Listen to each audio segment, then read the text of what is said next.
രക്തസാക്ഷി ഫണ്ട് ക്രമക്കേട് ആരോപണത്തിൽ പയ്യന്നൂർ ഏരിയ കമ്മിറ്റി യോഗത്തിൽ തർക്കം. രക്തസാക്ഷി ഫണ്ട് പിരിവിലെ കണക്ക് അവതരിപ്പിക്കണമെന്ന് ചില അംഗങ്ങൾ യോഗത്തിൽ ആവശ്യപ്പെട്ടു. ജില്ലാ സെക്രട്ടറി പങ്കെടുത്ത യോഗത്തിലാണ് അംഗങ്ങൾ ഈ ആവശ്യം ഉന്നയിച്ചത്. അജീഷ് ജയകുമാർ കണ്ണൂരിൽ നിന്ന് ചേരുന്നു കൂടുതൽ വിവരങ്ങളുമായി. അജീഷ്, പയ്യന്നൂരിലെ ഫണ്ട് തട്ടിപ്പ് ക്രമക്കേട് അത് CPM-ന് വലിയ രീതിയിൽ തലവേദനയായതാണ് കണ്ണൂരിലും പയ്യന്നൂരിലും. നിലവിൽ ഇപ്പോൾ പയ്യന്നൂർ ഏരിയ കമ്മിറ്റിയിൽ തന്നെ ഇത്തരത്തിൽ ഈ വിഷയം ഉയർന്നു വന്നു. അവിടെ 2 തട്ടിൽ അംഗങ്ങൾ വന്നു എന്നൊക്കെയുള്ള വാർത്തകൾ വരുന്നു. എന്താണ് സംഭവിച്ചത്?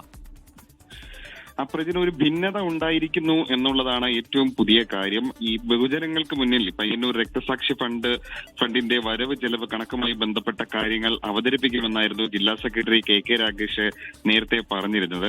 എന്നാൽ ഇന്ന് ചേർന്ന ഏരിയ കമ്മിറ്റി യോഗത്തിൽ ഇതിനുമായി ബന്ധപ്പെട്ട വരവ് ചെലവ് കണക്കല്ല ജില്ലാ സെക്രട്ടറി അവതരിപ്പിച്ചത്. മറിച്ച് ഈ ജില്ലാ കമ്മിറ്റി അംഗമായിട്ടുള്ള മുൻ ജില്ലാ കമ്മിറ്റി അംഗമായിരുന്ന V കുഞ്ഞികൃഷ്ണൻ ഉന്നയിച്ച ആരോപണങ്ങൾക്കെതിരെ പാർട്ടി എടുത്ത നടപടികളും അതുമായി ബന്ധപ്പെട്ട വിശദീകരണ റിപ്പോർട്ട് ാണ് ഇന്ന് കീഴ്ഘടകത്തിൽ അവതരിപ്പിച്ചത്. ജില്ലാ സെക്രട്ടേറിയറ്റ് അംഗമായിട്ടുള്ള TI മധുസൂദനൻ ഈ ഏരിയ കമ്മിറ്റി യോഗത്തിൽ പങ്കെടുക്കുന്നുണ്ടായിരുന്നു. അപ്പോഴാണ് അംഗങ്ങളിൽ ചിലർ 20 അംഗ ഏരിയ കമ്മിറ്റി യോഗമായിരുന്നു ഇന്ന് ചേർന്നത്. അതിൽ ചിലർ ഇത് മറ്റുള്ള വിശദീകരണ റിപ്പോർട്ടല്ല വേണ്ടത്, വ്യക്തമായ കണക്കുകൾ അവതരിപ്പിച്ചുകൊണ്ട് പാർട്ടി അംഗങ്ങൾക്ക് അനുഭാവികൾക്കും അംഗങ്ങൾക്കും ഉണ്ടായിട്ടുള്ള സംശയങ്ങൾ അത് ദൂരീകരിക്കണമെന്നാണ് അംഗങ്ങൾ ആവശ്യപ്പെട്ടത്. പക്ഷേ ഇത് ജില്ലാ സെക്രട്ടറി ഔദ്യോഗിക പക്ഷം ഇത് അംഗീകരിച്ചില്ല. ഇതോടെ വലിയ തർക്കവും ബഹളവും ഏരിയ കമ്മിറ്റി യോഗത്തിൽ ഉണ്ടാവുകയും ചെയ്തു.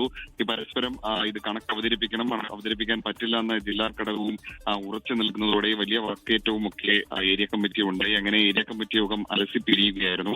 അങ്ങനെ ഭിന്നതയുണ്ടായ ഒരു സാഹചര്യത്തിൽ ഈ ഉടക്കി പിരിഞ്ഞ ഏരിയ കമ്മിറ്റി അംഗങ്ങൾ ഏതാണ്ട് പകുതിയിലധികം ഏരിയ കമ്മിറ്റി അംഗങ്ങൾ കണക്ക് അവതരിപ്പിക്കണമെന്ന ആവശ്യത്തിൽ ഉറച്ചു നിൽക്കുകയായിരുന്നു. ഇവരെ അനുനയിപ്പിക്കാനുള്ള ഒരു ശ്രമവും ഇപ്പോൾ ജില്ലാ നേതൃത്വത്തിന്റെ ഭാഗത്ത് നിന്ന് തുടങ്ങിയിട്ടുണ്ട്.